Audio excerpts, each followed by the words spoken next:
Bonjour et bienvenue dans cette nouvelle vidéo de blogcourseapied.com.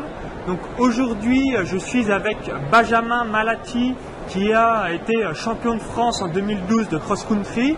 Donc au cours de cette petite interview vidéo, on va voir ensemble donc, comment progresser dans le cross pour que vous ayez des meilleurs résultats.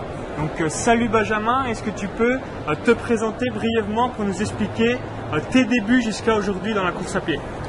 Bonjour à tous, alors moi mes débuts ça fait un petit moment, j'ai commencé tout jeune par l'école d'athlétisme, ça fait presque maintenant 20 ans et puis j'ai notamment débuté par le cross qui était ma discipline de prédilection avant que je monte sur marathon où j'ai eu mes premiers résultats notables, mes premières sélections en équipe de France, junior, espoir, 5e au championnat d'Europe de cross espoir en 2008 et puis après champion de France de cross 2012, 3e en 2013, champion d'Europe par équipe en 2011 avec l'équipe de France et puis mon arrivée sur marathon en 2012 voilà, qui a marqué aussi un tournant, premier français à Paris en 2h13-15 en 2012 et premier français à Paris l'année d'après en 2013 en 2h12-00 et 28e au dernier championnat du monde à Moscou en 2013. Donc voilà. 2012 c'est grosso modo l'année où tu as tout explosé quoi. Voilà, le championnat de France que tu as gagné de cross et tous les brillants résultats que tu as eu juste après quoi.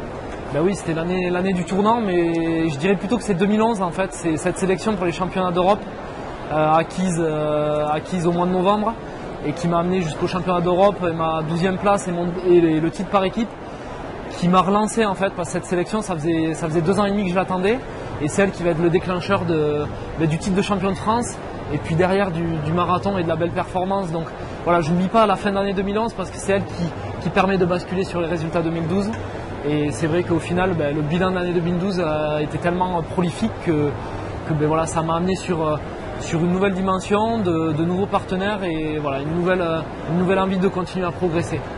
D'accord.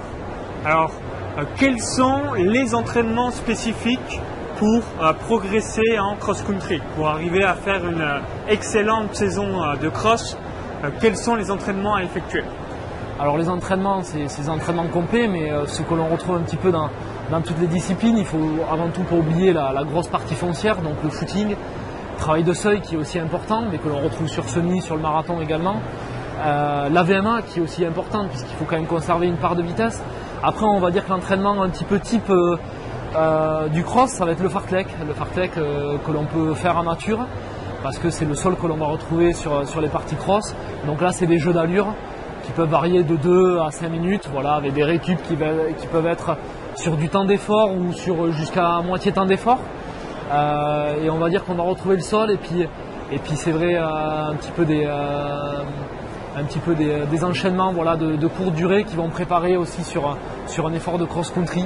La partie hivernale, c'est aussi la partie foncière et c'est celle qui va permettre aussi d'être prête sur un cross, notamment sur un cross de 12 km. On dit souvent qu'il faut avoir une préparation semi-marathon, voire marathon. Moi c'est vrai que c'est quand j'ai préparé le marathon que je suis devenu champion de France de cross. Donc la partie foncière reste très très importante. C'est surprenant, c'est ce que tu me disais hors interview, c'est que grosso modo, il faut avoir l'esprit comme une préparation semi, voire marathon, pour vraiment tout exploser en cross pour vraiment être bon quoi. Voilà, sur des longues distances en cross, je parle là du cross long bien évidemment. Ouais, on va dire entre 10-12 km. 10-12 km, moi ce que j'ai remarqué c'est que quand j'ai préparé le marathon et donc la grosse partie foncière, c'est là où j'ai le plus performé. Donc je me suis dit que visiblement, et c'est vrai qu'on retrouve, c'est vrai qu'en cross on a des difficultés, on a un sol différent, où on court un petit peu moins vite. Donc nous souvent c'est du 18,5, 19,5 km/h. Et ces allures-là, finalement, c'est des allures qu'on va retrouver sur un effort marathon et au-delà d'un effort semi-marathon. Donc finalement il y a un lien. Alors je dis pas qu'il faut préparer un marathon forcément pour être le meilleur, mais c'est vrai qu'il faut se rapprocher, il faut un kilométrage assez important. Voilà, pour réussir aussi sur marathon.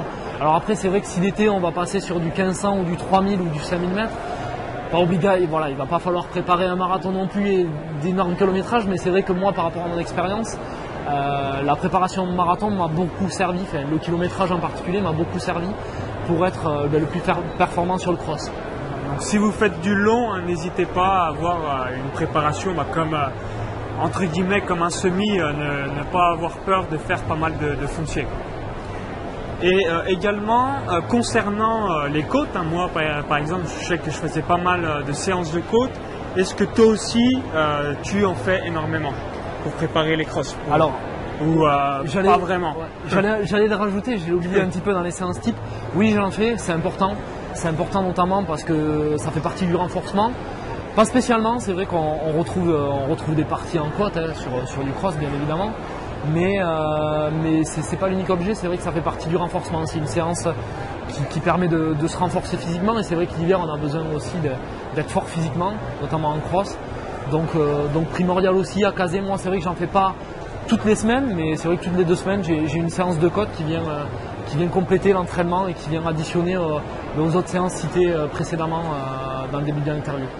D'accord, donc pour récapituler, grosso modo il y a 3 grands axes. Le premier ça va être tout ce qui est VMA un petit peu courte pour entraîner pas mal de vitesse. Le second axe là, ça va tout ce qui est pyramide, fartlek pour vraiment entraîner énormément de caisses et de foncier. Et troisième axe, footing, côte pour arriver à progresser au maximum. Tout à fait, c'est la combinaison de plusieurs choses. Après, je pense que en général, quand on est doté d'un entraîneur, voilà, celui-ci planifie parfaitement la cohérence de l'entraînement. Donc là, c'est à voir directement avec l'entraîneur pour ceux qui s'entraînent tout seuls. Voilà, essayer de faire un petit mix de tout ça. Mais moi, je conseille toujours de se greffer à un groupe d'entraînement, notamment parce que ça permet une certaine émulation, mais aussi d'avoir les conseils de quelqu'un qui s'y connaît parfaitement. Ouais, c'est vraiment important que vous soyez soit dans un club ou accompagné par un entraîneur, quelqu'un pour que vous puissiez vous entraîner dans les meilleures circonstances et surtout avoir un plan d'entraînement par rapport à vos besoins et à vos objectifs. Et donc pour finir sur une dernière question, qu'est-ce que tu fais la dernière semaine avant le cross? Si le cross a lieu le dimanche, quels sont tes entraînements du lundi au dimanche pour arriver en pleine fraîcheur et donner le maximum le jour de la compétition? Alors ce que je fais tout simplement, c'est que c'est comme une dernière semaine de compétition, hein, c'est une semaine allégé, light comme on dit. Moi généralement c'est un footing cool le lundi. C'est vrai que je mets encore 2 entraînements le mardi, mais c'est parce que c'est dans la continuité aussi de ce qu'on fait avec un petit footing le matin. Et en général une séance un peu de VMA pour retrouver un petit peu de vitesse. En général je refais une dernière séance de VMA le jeudi. Non, le mardi. Le mardi ouais. Dernière séance. Le mardi voire le mercredi, ça dépend aussi de temps en temps, ça peut changer.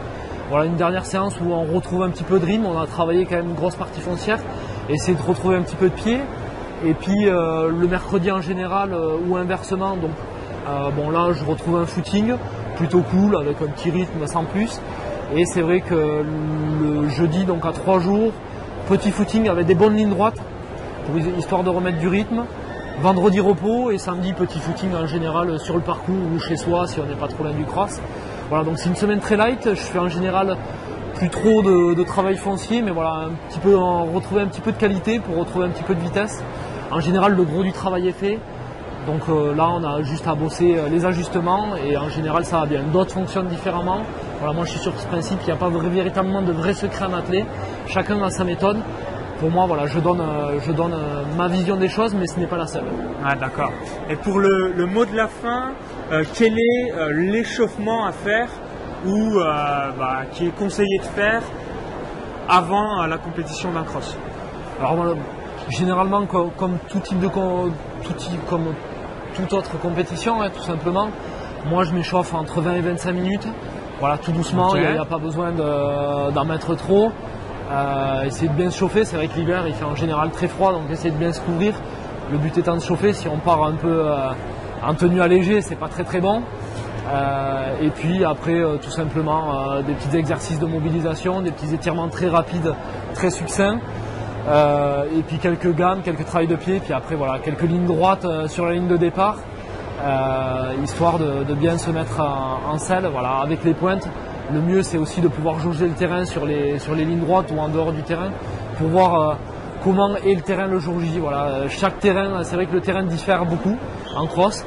On peut avoir du sec, on peut avoir la boue, on peut avoir l'intermédiaire. Exactement. Donc essayez voilà, avant un cross aussi, pas dans la dernière heure, mais 2 heures avant d'arriver sur cross, de faire un petit tour sur le parcours pour analyser bien le sol, les virages importants, les endroits qui sont stratégiques. Et puis éventuellement aussi évaluer la longueur de ses pointes, ça va être très important aussi sur un cross. Voilà, ne pas se tromper dans la longueur des pointes utilisées. Toujours mettre des fois peut-être un peu plus long que trop court. Parce que même si c'est long, c'est vrai que des fois c'est pas agréable, mais au moins on chutera pas. Si on a des pointes trop courtes, on va galérer sur un terrain bois, on va galérer vraiment sur tout le cross. Donc moi je conseille voilà, de bien analyser pour utiliser les bonnes pointes. Et éventuellement de mettre toujours un peu plus grand pour pas avoir de mauvaises surprises et patiner tout le long du parcours. D'accord. Pour résumer, si votre cross a lieu à 15h, à 14h, vous faites un petit footing de 20-25 minutes. Ensuite, un échauffement musculaire par rapport au froid pour vraiment être bien et terminer par des lignes droites pour être prêt au démarrage du cross. Ok. En tout cas, merci pour tous tes conseils. Si vous avez des questions par rapport au cross-country, donc mettez-les dans les commentaires juste en dessous. N'oubliez pas de partager la vidéo à tous vos amis coureurs. Je suis sûr qu'ils vont vous remercier. Et pour ma part, donc, je vous dis à bientôt pour de nouvelles vidéos sur la course à pied. À bientôt!